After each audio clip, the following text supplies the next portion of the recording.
Okay, so share ko sa inyo to guys, no. So ngayong araw guys ay merong ibinigay sa atin guys na LCD guys yung ating customer guys, no. So ito guys yung LCD niya guys.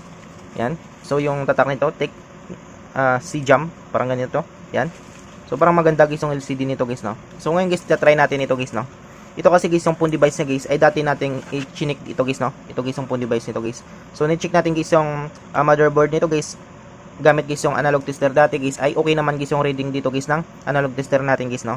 So yung reading natin dito guys ay good board guys yung phone device nito guys, no. Ang problema lang dito guys ay wala siyang display guys. So ito na yung dating chinik natin guys, no, gamit guys yung analog tester natin. So ngayon guys, para mapatunayan guys na ang tama guys yung reading natin dito guys sa analog tester natin guys ay gagamit tayo dito guys ng ito guys yung bagong LCD na ito guys, no. So try natin guys isalpak dito. So gagawan na rin natin ng video content guys, no, para makita rin natin guys. Yan. So ngayon guys, una natin gagawin dito guys ay tanggalin natin isang SIM tray nya. Yan. Sunod natin dito guys ay kailangan natin dito dumaan guys, no, kasi di tayo pwede mag-direct dito kasi meron pa siyang bolt sa loob guys. So gagamit tayo dito guys ng heat gun natin guys, no. So kapag wala kayong heat gun guys, pwede kayong gumamit guys ng electronic liquid yung guys. Kapag wala kayong electronic liquid, pwede kayong gumamit guys ng heat gun guys. So sa akin guys, heat gun yung gagamitin natin para madali. So palambutin lang natin guys yung adhesive nito.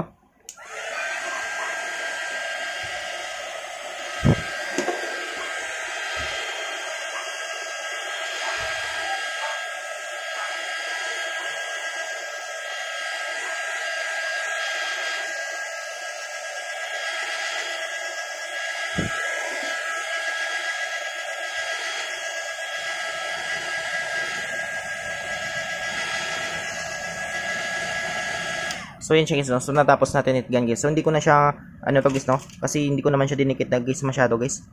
Yan, so simulan natin, subuksan natin. Gamit lang tayo dito guys ng maninipis natin guys na tools. So ingat kayo dito guys, no, meron kasi siyang fingerprint sensor, baka maputol guys yung PPC connector na ito guys, no. Kapag naputol ito guys, ma-disable guys yung fingerprint sensor nito guys. Yan. So ito guys, hindi ko masyado nilagyan guys ng adhesive glue guys, no, kasi bubuksan rin natin ito guys.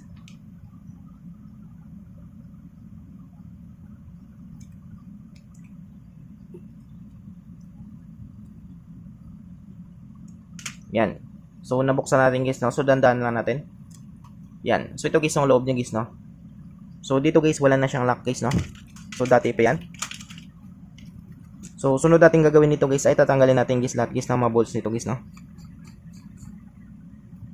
So tanggalin natin yung guys yung basic connector guys ng fingerprint sensor niya guys, no.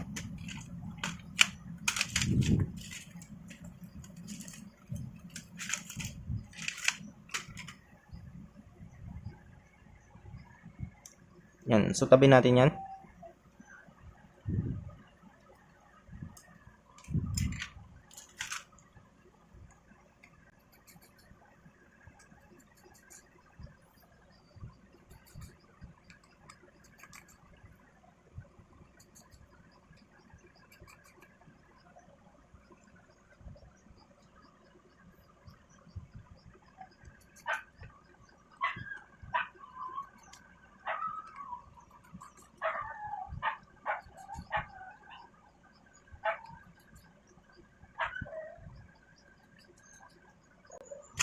So ayun siya guys, no. So natanggal natin guys lahat guys ng mga bolts niya. Sunod natin guys, bubuksan na natin dito guys, no.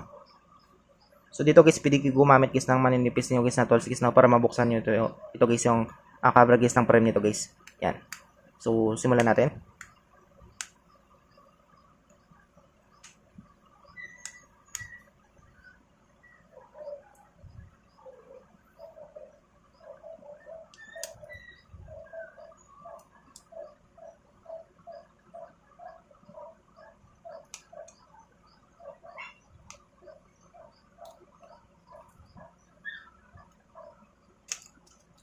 So ayan siya guys, no.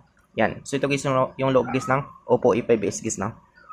Sunod natin dito guys ay tanggalin natin guys yung EPC connector guys ng battery niya guys, no. Yan. So dito guys, para makita rin guys ng iba na hindi yun napanood dito guys, ay gagamit tayo dito guys ng analog tester natin ulit guys, no. So gamitan natin para makita talaga natin. So dito natin malaman guys, no, kapag tama guys yung reading natin guys sa analog tester natin. So dito guys sa analog tester natin guys, gagamit tayo dito guys ng times 1 150 mA with continuity. So hanapin lang natin dito guys yung positive negative.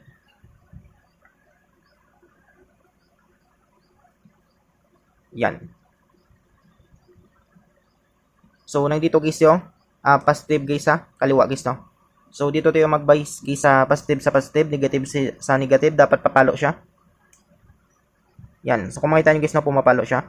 So, kapag binaliktad natin guys yung positive sa negative, negative sa positive guys, dapat hindi siya papalo. Yan. So, hindi siya pumalo guys, no? Ibig sabihin guys, ay good board guys yung phone device nito guys, no? So, ito na guys yung ginamitan natin guys ng analog tester guys, no? Yan. So, tabi natin yan. So, yung reading natin guys ay good board guys yung phone device nito guys, no? So, ngayon guys, ang problema lang dito guys ay hindi siya nagdi-display guys yung LCD nito guys, no? So, ngayon guys, meron tayo ditong bagong LCD.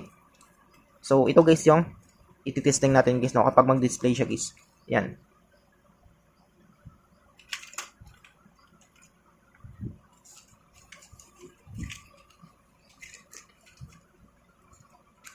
So, dito guys ay tatanggalin natin guys yung FBC connector guys ng LCD niya guys, no. So, ito siya guys. Yan. Sunod natin guys ay salpak natin guys yung bagong LCD nito.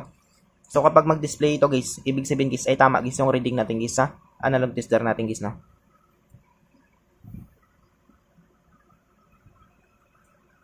So, pwedeng LCD lang guys yung tama nito guys, no.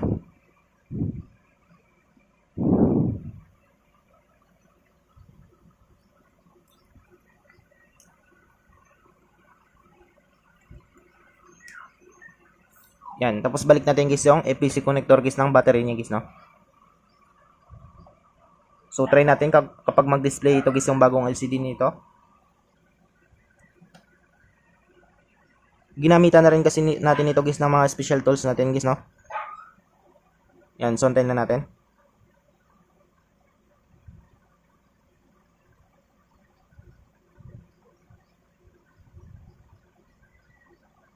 So, wala siyang display guys, no. So, possible guys na na-drain ito guys. So, charge natin. So, gamitan natin dito guys ng schematic natin guys, no. Ito guys, ginamitan na rin natin ito guys, no. Yan. So, kuha lang ako guys ng ano natin, charger natin. So, dito guys ay gagamit tayo dito guys ng schematic natin guys, no. So, dito natin malaman guys kapag wala siyang reading dito guys sa schematic natin guys, no. Kasi dito guys ay pwedeng drain lang ito guys, no.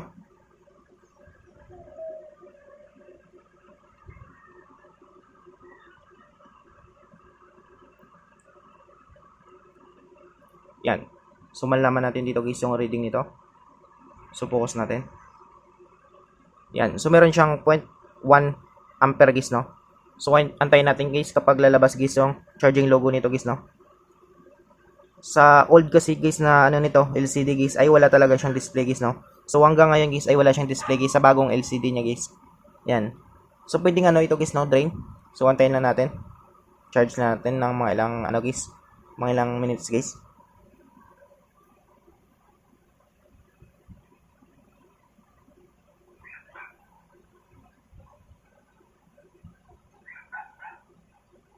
Check natin guys sa schematic natin.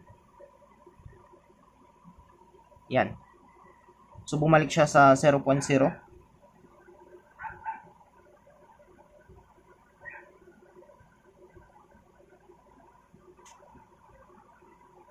So, possible guys na ano ito guys na maluwang guys yung charging port nito. Yan. 0.3. Bumalik siya sa 0.0. Yan. So, maluwag guys yung charging port nito guys. Yan. So, kung makita nyo guys na nag-display guys yung charging logo niya. Yan. So, mayroon na siyang display guys, no. So, ibig sabihin nito guys ay LCD lang guys yung tama nito guys, no. Kung makita naman nyo guys. Yan.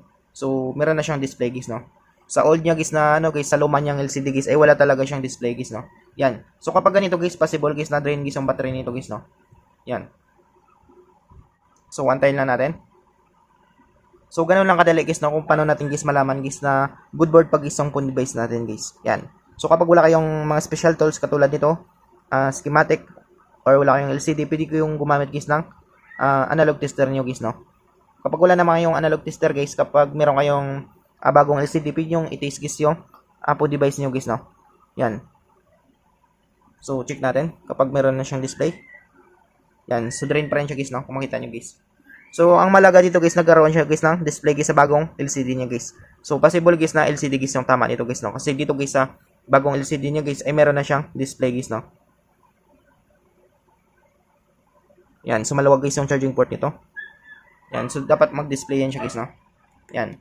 So nag-display na siya guys. So possible guys na drain guys yung battery nito guys. Yan. So ganoon lang kadali guys, no, kung paano natin ma-check guys yung phone device natin. So I hope guys na matulong sa inyo itong video tutorial natin. Sa mga bago pa lang sa ating channel guys, no, huwag natin kalimutan guys i-click guys yung subscribe at yung notification bell button para ma-update ko kayo guys sa susunod natin guys na video tutorial. Thank you guys and God bless sa lahat.